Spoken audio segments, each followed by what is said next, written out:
Ya le adelantaba a usted que tenemos como invitado especial al senador Israel Zamora Guzmán, vicepresidente de la mesa directiva de la Comisión Permanente del Congreso de la Unión, y tengo entendido también que es secretario de la Comisión de Relaciones Exteriores para América del Norte, y le agradezco mucho que se enlace para hablar sin censura. Senador, muy buenos días.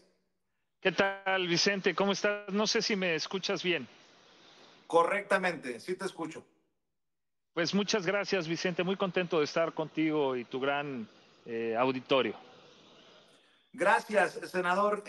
¿Cómo ves este injerencismo del embajador de Estados Unidos en México, aprovechando que eres secretario en la Comisión de Relaciones para América del Norte? El presidente es tajante, es imprudente, dice Ken Salazar, y bueno, quiero escuchar tu opinión. Pues mira, Vicente, dicen que en geopolítica y sobre todo en diplomacia las formas son fondo. Y lo primero que me llama la atención de lo que publicó el embajador Kenneth Salazar fue que todo lo hace a título personal, ¿no? Eso nos llama mucho la atención porque aunque sí es efectivamente la voz de Estados Unidos, llama la atención de que en el documento jamás se refiere de manera institucional a la posición de Estados Unidos, y eso habla de que tal vez no algún cuidado que quisieron tener en esta declaración el gobierno de Estados Unidos. Evidentemente es muy lamentable. Coincidimos perfectamente con el presidente de la República, estimamos que fue una equivocación haberlo hecho de esta manera y creemos que es un acto de injerencia en un tema que además, como tú sabes, ha sido muy polémico en nuestro país, que fue motivo incluso decisivo, incluso un factor decisivo para que muchos electores votaran el Plan C, ¿no? Era una de las reformas que más se anunciaba en las plazas públicas en donde estuvimos con la presidenta electa, la doctora Claudia Sheinbaum. Entonces, es evidente que este acto tiene la finalidad de mermar la legitimidad de esta reforma, algo que nosotros consideramos que la legitimidad se la da el pueblo mexicano. Y yo he venido denunciando, Vicente, desde hace más de prácticamente en la semana en que se dieron los resultados de la elección. Esto era parte de una estrategia de la oposición y de no solo de los partidos que se encuentran en la oposición, que muchas veces obedecen a intereses conservadores. Y estos intereses conservadores yo he denunciado tanto en tribuna, en artículos que he hecho para algunos periódicos, que es una estrategia que lo que busca es deslegitimar el gobierno de la doctora Claudia Sheinbaum.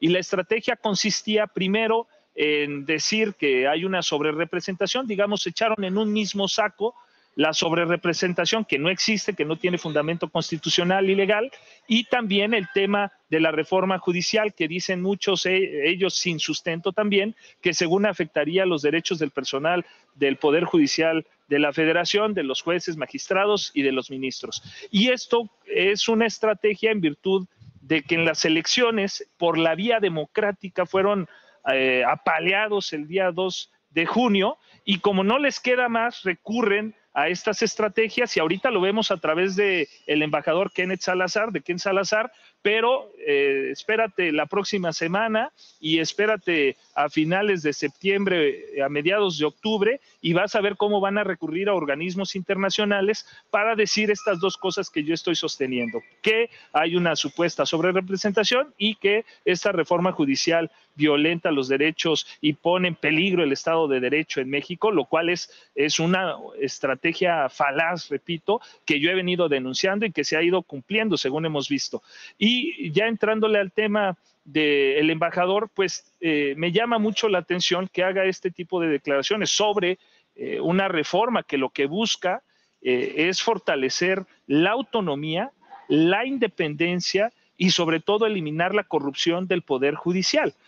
Y llama la atención en el contexto que está viviendo Estados Unidos. Yo recuerdo y tengo muy presente una declaración del expresidente Donald Trump, que por cierto, afortunada o desafortunadamente para nuestro país, no lo sé, creo que va a ganar las elecciones, denunciaba al poder judicial de los Estados Unidos como un poder judicial corrupto. Eso no lo digo yo, lo dice el propio presidente Donald Trump desde junio, en donde dice que el sistema judicial de Estados Unidos es utilizado igual para responder a intereses de un cierto grupo y que no necesariamente imparten justicia. Entonces, bajo ese contexto, me parece que no hay elementos ya entrándole a la reforma, a las modificaciones que se hicieron en el dictamen que se presentó justo hace 8 días ya por parte de los integrantes del presidente de la Comisión de Puntos Constitucionales de la Cámara de Diputados. Y si tú lo analizas, y cualquiera que pueda hacer un análisis objetivo del contenido de esa reforma se va a dar cuenta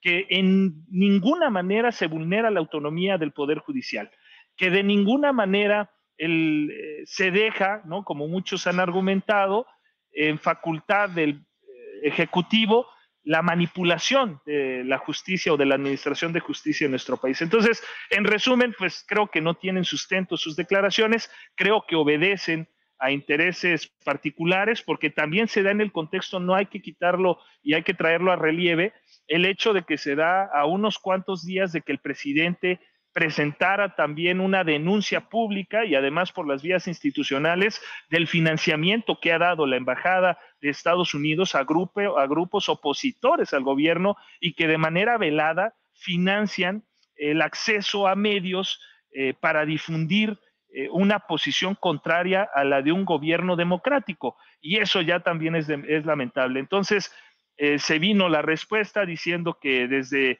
inicios de este año ya no se iba a dar financiamiento, pero hay que decirlo, estuvieron financiando prácticamente todos los 5 años, los primeros 5 años del gobierno del presidente Andrés Manuel, a grupos que la finalidad que tenían era incidir también en los resultados electorales. Entonces, en ese contexto es en el que hay que tener esta declaración, repito, que desde el texto llama mucho la atención que le haga título personal. Y cuando yo le estaba leyendo, Vicente, quiero decirte como anécdota que me llamó mucho la atención que hiciera mención que había estado en Irak y en Afganistán, ¿no? Porque eso no sé si es para respaldar la injerencia, o sea, que es como una costumbre, o más bien como una cuestión de para sostener lo que iba a decir. Entonces me llamó mucho la atención también eso que haya traído a colación sus antecedentes en países en donde Estados Unidos no necesariamente llevó justicia.